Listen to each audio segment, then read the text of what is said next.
Você está no Jornal das Saudades FM e nós estamos agora recebendo em nossos estúdios a doutora Mariana Magnobosco, psicóloga e atua na rede pública como articuladora da saúde mental. Esse assunto que nós vamos conversar com ela agora é um assunto muito importante. Você que está sintonizado com a gente aí, preste muita atenção, né? Antes da gente iniciar, doutora, para falar a respeito dessa campanha de Janeiro Branco, quero agradecer a senhora por ter aceito o convite e participar com a gente aqui no Jornal das Saudades. Bom dia.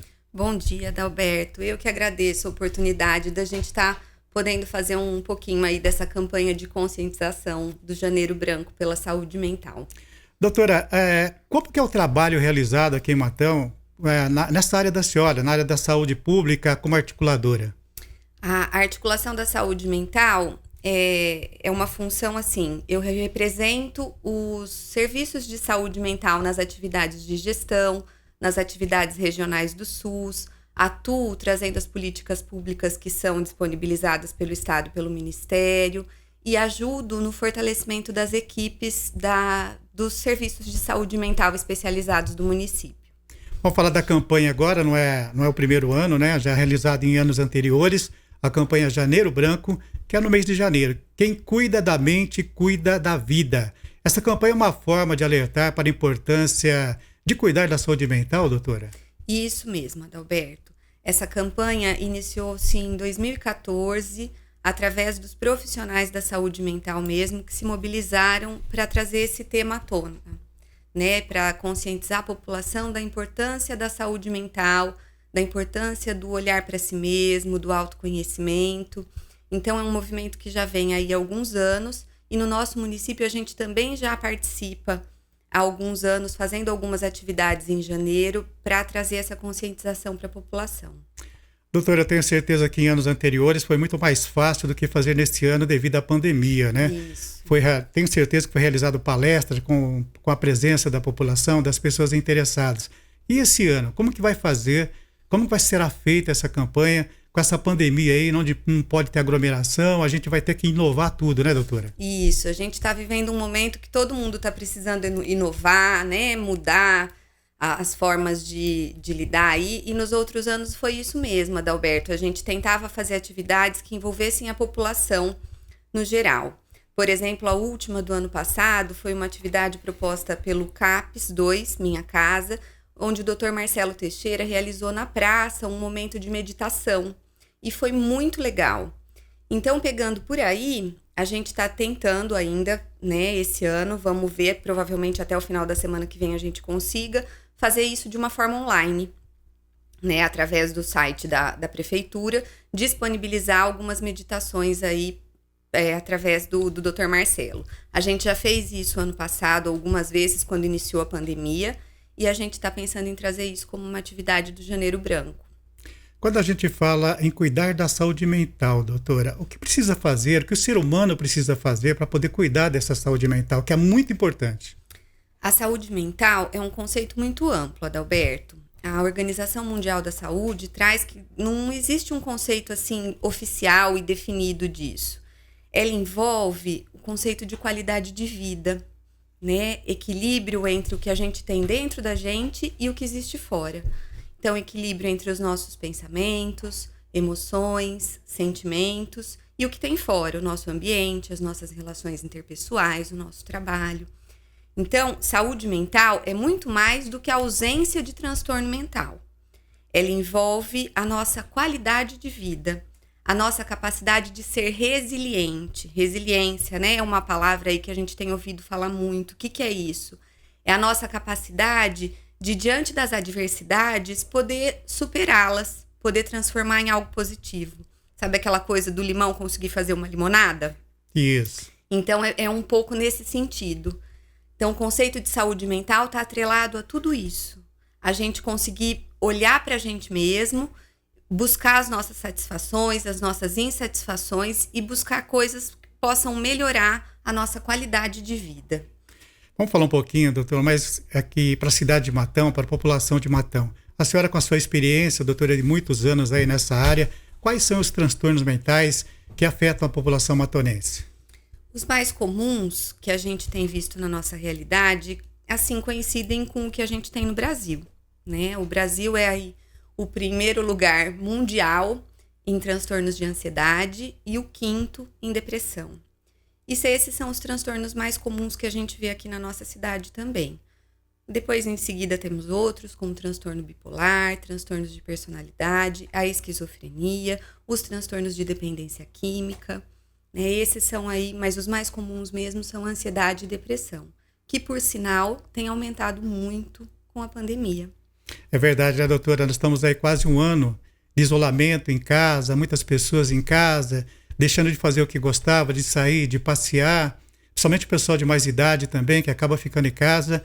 E me corrija se eu falar alguma coisa errada, vem a depressão, vem a solidão de estar em casa, de não estar conversando com as pessoas, ou quando conversa ou com algum familiar que gosta, é via telefone, não é a mesma coisa do que presencial. A falta de um abraço também, isso tudo afeta, doutor? Afeta e afeta muito. Desde o início da pandemia, a gente já tinha previsões aí de que tudo isso ia trazer consequências para a saúde mental. E hoje a gente já está vendo isso na prática mesmo, né? As pessoas em grande sofrimento chegarem ali para os atendimentos. A gente teve uma mudança de rotina extremamente grande, todos tivemos, né? E nos exigiu adaptações aí em tudo, né? Nos contatos com a família, nos contatos com os amigos, em deixar de sair, em aprender medidas de segurança e de higiene rígidas. E tudo isso exige da gente uma capacidade de se adaptar muito grande, né? De mudar, primeiro que exige da gente essa capacidade de resiliência, né? De transformar as coisas aí em positivos e de empatia, porque é um momento que a gente precisa pensar muito no outro. A gente deixou de conviver muitas vezes com entes queridos, a gente não pode mais dar um abraço, a gente teve que se adaptar muito no trabalho. Então, tudo isso exige da gente recursos internos para lidar. Então, assim, afeta diretamente a saúde mental de todos. A Organização Mundial de Saúde, a OMS, afirma que a saúde mental depende do bem-estar físico e social. Saúde física e saúde mental estão ligadas, doutor? Estão juntas? Estão ligadas. Não adianta nada a gente cuidar da saúde física se a gente não estiver atento à nossa saúde mental. Se a gente não estiver olhando para o que a gente pensa, para o que a gente sente, se a gente não estiver buscando se autoconhecer, né? A saúde mental e a saúde física são extremamente interligadas. Então, tanto o nosso mal-estar mental pode afetar diretamente o nosso corpo, nos adoecendo, como o inverso. Muitas vezes a doença física também traz agravos à nossa saúde mental. Nós somos corpo e mente, nós somos um ser único. Então, um afeta diretamente o outro o tempo todo. Doutora Matão, eu já estou aqui há 50 anos, são mais de 30 anos nessa área da imprensa aí, comecei cedo a trabalhar e existe uma preocupação muito grande com a população, quando a gente percebe que as pessoas tentam tirar a própria vida, né? O que preocupa é que quando acontece um fato, parece que durante aquele período, uns 30 dias, 60 dias, vai acontecendo outros. Uhum. Por que disso, doutora? Isso se chama efeito Werther, né? É algo que é observado mesmo. É como se uma situação, quando acontece, um suicídio, quando acontece, acaba despertando nas pessoas que já estão com aquele pensamento a coragem, a intencionalidade aumenta naquele momento. Então, é por isso que temos também o Setembro Amarelo, com campanhas de conscientização e valorização desses sentimentos, para tentar evitar isso ao máximo. 90% dos casos, a OMS também traz que são preveníveis, e que então, se a gente estiver investindo em saúde mental, se a gente estiver conscientizando a população de se cuidar mentalmente, a gente consegue evitar um pouco isso também. Em casa, doutora, como descobrir? A gente está em casa, vive com a família, com o familiar, parece que está tudo bem, tudo normal. De repente vem essa preocupação que pode até levar a essa fatalidade. Como que a gente deve lidar com isso? Os familiares, como que a gente deve lidar? Existe alguma dica para a gente prestar mais atenção no que está acontecendo ao nosso redor? Mesmo porque hoje essa vida acelerada que a gente tem, e até mesmo essa pandemia, muitas vezes a gente não percebe da pessoa que está do nosso lado, que necessita de uma ajuda, de um apoio. Uhum. A gente precisa estar atento aos sinais. Muitas vezes a gente tem muito, em relação às tentativas de suicídio, a gente lida com muitos mitos e preconceitos. Do tipo, quem quer se matar se mata mesmo, e não dá sinais. o que não é uma realidade. Normalmente as pessoas dão sinais, sim. Então a gente precisa estar atento a mudanças no comportamento dessa pessoa, a frases disparadoras do tipo: eu não vejo mais sentido, ai, eu tô desesperado, porque normalmente essas situações vêm em sinal de sofrimento profundo e desespero.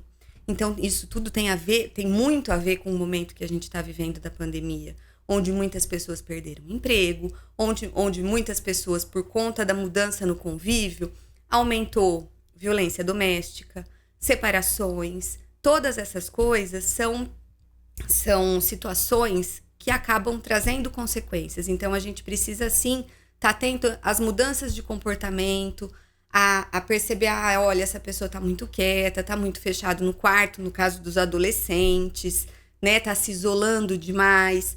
Por sinal, esse isolamento tem trazido muitas consequências para os adolescentes e para as crianças também, desculpa.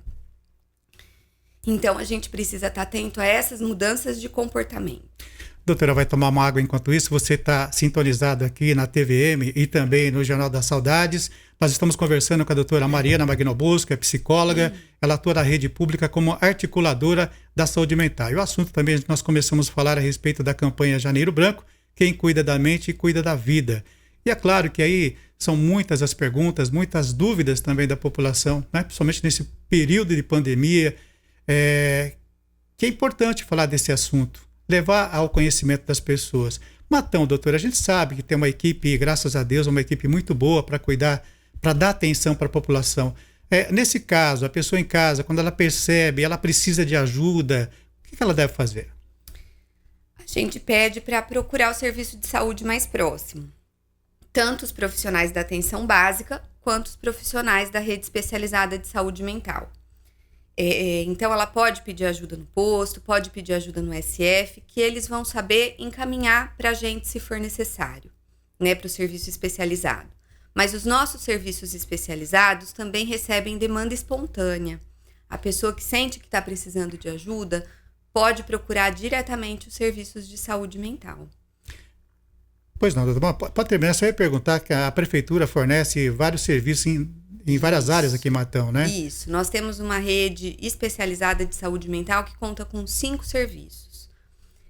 O primeiro é o Centrinho, Centro de Saúde Mental Infantil, que é o mais antigo de todos. A gente conta com uma equipe de profissionais lá que atendem crianças de 0 a 13 anos. A partir dos 13 anos até a idade adulta, né? É no ambulatório de saúde mental. Junto com o ambulatório de saúde mental, a gente tem um braço dele ali, que é o Núcleo de Prevenção da Violência, onde profissionais também atendem as crianças, adolescentes e adultos vítimas de violência do município.